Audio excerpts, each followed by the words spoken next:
지난해 12월 노동자 4명의 소중한 목숨을 앗아간 광주 대표도서관 붕괴 사고.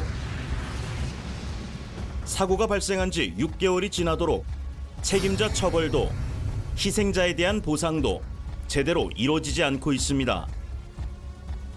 그날 이후 공사는 멈췄고 희생자와 유족들의 삶도 아직 그 자리에 머물러 있습니다. 직장에 아빠 손 잡고 가는 거를 상상을 해가지고 그것만 상상했는데, 그래서 추석에 이제 인사를 드리고 그게 마지막이 될 줄은 몰랐는데, 아직까지도 그냥 아빠가 돌아가신 게 믿기지가 않는다고 해요. 그냥 계속 전화만 받을 것 같고. 억울했으면 꿈에 나타나서 죽지 않았다고 했는데 그걸 듣고 정말 가슴이 미어집니다. 국립재난안전연구원의 예비조사 결과보고서에 따르면 용접 불량, 잦은 설계 변경, 안전관리 미흡 등이 사고 원인으로 지목됐습니다. 특히 붕괴 사고의 직접적인 원인은 구조물 접합 부의 용접 불량, 결함을 확인하고도 적절한 시정 조치를 하지 않아 예견된 인재였다는 질타가 이어지고 있습니다. 이번 사건도 이제 용접 불량이라고 하는데 기본 중에 기본이 좀 안 지켜진 사고고요.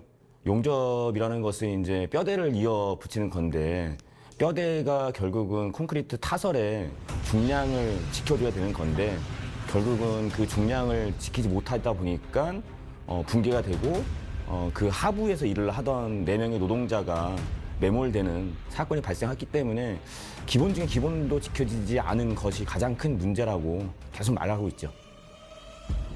감리부실 정황도 드러났습니다. 지난해 11월 감리업체는 문제가 됐던 옥상부 트러스 접합부를 점검하고 접합부 정밀도에 합격을 준 것으로 확인됐는데요. 하지만 실제 용접부 강도는 설계 기준 대비 3분의 1 수준에 불과했던 것으로 조사됐습니다. 접합의 정밀도 이런 부분에 대해서 이제 체크를 해서 이상이 없는 걸로 확인이 됐었는데 어떤 감리 철저한 감리가 있었으면 사고가 충분히 예방이 됐겠다라고 그런 생각이 좀 듭니다. 공사를 발주한 전남광주 통합특별시는 이런 부실 시공 사실을 과연 몰랐을까? 종합건설본부의 입장을 들어봤습니다. 원래 때문에 저희들도 이해자들이 있거든 상태인데 거기에 대해서 뭐 기초적으로 말씀드리기보다 입장을 말씀드리면 현장에서 돌아가는 것들은 책임자가 그 건설사 관리단이 나가 있잖아요. 거기에서 문제점이 있으면 저희들한테 보고를 합니다. 보고를 하고 거기에 대해서 조치를 하고 그 예산이 들어가는 걸 저희들이 예산을 반영을 하고 그게 설계변경 절차예요. 저희 실정보고와 설계변경 절차, 용접보고서가 2차례가 있었어요.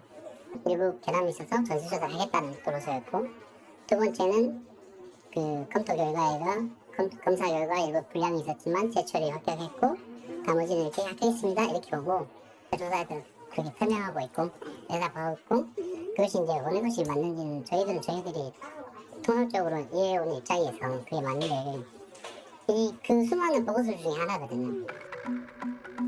유족들은 콘크리트 타설 시 작업자들의 출입 통제 및 현장 관리도 제대로 이루어지지 않았다고 지적합니다. 왜 그날 비도 왔는데 왜 그날 공사를 했을까? 그날 가서 그러고 왜 책임자들은 그 사람들을 콘크리트 타설 중에 지혜야, 우리 가족을 거기에다가 배치를 시켰냐고. 그렇지만 안 했으면 우리 세 가족은 지금 희생되지 않았습니다.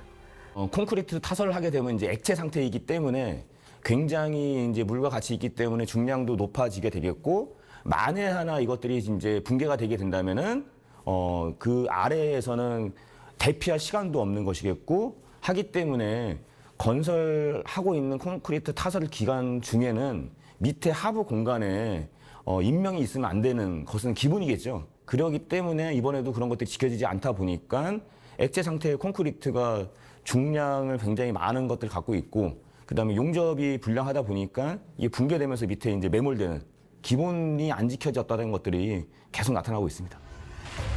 명백한 인재라는 사실이 밝혀지면서 경찰은 지난 6월 주요 책임자 11명에 대해 구속영장을 신청했습니다.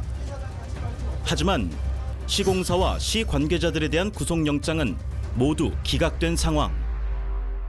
부실 시공이랑 감리 자체도 전부 다 잘못됐다고 생각하는데 용접 불량이 있었는데도 자기들끼리 감추고 자기들끼리만 괜히 먼저 검사해가지고 뭐 그것만 모면하려고 했다는 것도 어이가 없고. 시에서 하는 공사에 그 부자격자들이 와가지고 설쳤다는 건 누구의 책임일까요? 정말 묻고 싶어요. 그걸 알고도 했다는 점과 그러고도 뒤에 숨어서 있다는 게 나서서 해결을 하셔야죠. 책임을 지셔야죠. 그곳에 계신 발주처, 강주시청이나 그렇지 않으면 9.1건설인데 왜 그분들은 아무도 구속이 되지 않았는지 그게 제일 분통합니다. 억울하고. 침묵과 회피로 일관하고 있는 시와 시공사를 규탄하는 유족들. 하지만 전남 광주 통합특별시는 현장 관리와 책임은 감리단에 있다고 말합니다. 이제 화나서 왜 발주처도 안 하고 그러고는 사양도 안 하고 말씀하시지만 제가 뭐라고 했습니까? 예? 모든 기술적인 것들라든가 이런 현장에 일어난 총 책임은 이제 감리단에서 책임을 지고 하기로 했죠. 그렇기 때문에 관리가 뭐 관리 감독이 부실하지 않았냐 그런 식으로 말씀하시지만 저희들 답변을 그렇게밖에 드릴 수 없어요. 근데 아까 용접 자격증 같은 경우에는 감리단이 확인했어야 되는 게 맞죠. 근데 불법하다 보는 게 뭐냐면 제가 카드를 받았어요. 받을 수 있어요. 법령에 따라서 받을 수 있어요. 왜냐면 전문공사를 하기 때문에. 근데 그 받은 사람이 줘버린 거예요. 다른 사람한테. 이게 불법하다고 그래요. 우리는 모르는 게야. 근데 그게 광주시장은 알 수가 없다. 할 수 없죠. 저희들한테 하도 신고가 들어요. 그러니까 걔네들이 그한테 불법하다고 그러라고 제출을 못해요. 왜냐면 하루 순간 짜있으니까. 그게 불법하다고 그래요. 용접 불량과 불법 하도급 여부를 현실적으로 알 수 없다는 광주시. 추후 사고 조사 결과에 따라 대처하겠다는 입장. 잊지 말아주세요. 잊지 말아주세요. 힘을 모아주세요. 힘을 모아주세요. 4월로 예정됐던 국토교통부의 사고조사 발표가 늦어지면서 보상 논의도 멈춰선 상태. 현재 산업재해 보상보험법에 따른 유족연금 외에 사고 책임에 따른 보상협의나 합의는 이뤄지지 않고 있습니다.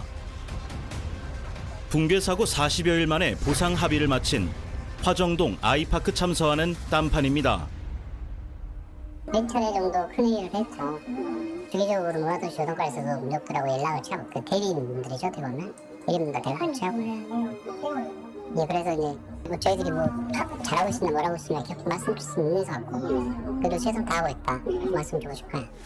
사고 보상과 관련한 책임은 시공사에 있다는 전남 광주 통합특별시. 하지만 지난달 홍진건설이 파산하면서 피해 보상은 더 막막해졌습니다.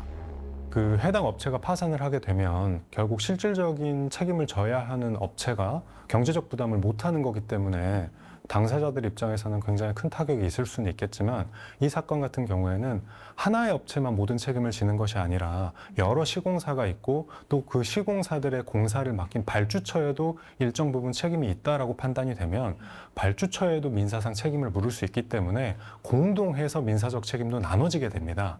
어떤 발주처가 필요한 관리 감독을 소홀히 해서 이런 사고가 발생했다라는 부분이 드러나게 되면 발주처도 일정 부분 책임이 있을 수 있습니다.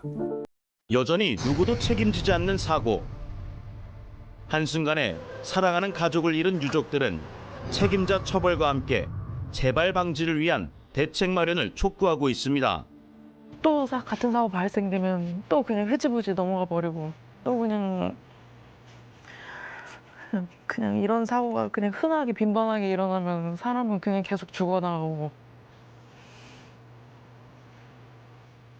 그래서 책임이 조금 확실하게 됐으면 좋겠어. 정말 세심하게 우리의 억울을 풀어줄 수 있게끔 법이 좀 나서줬으면 좋겠습니다. 정부에서 좀 나서서 우리 억울함을 좀 풀어주셔요.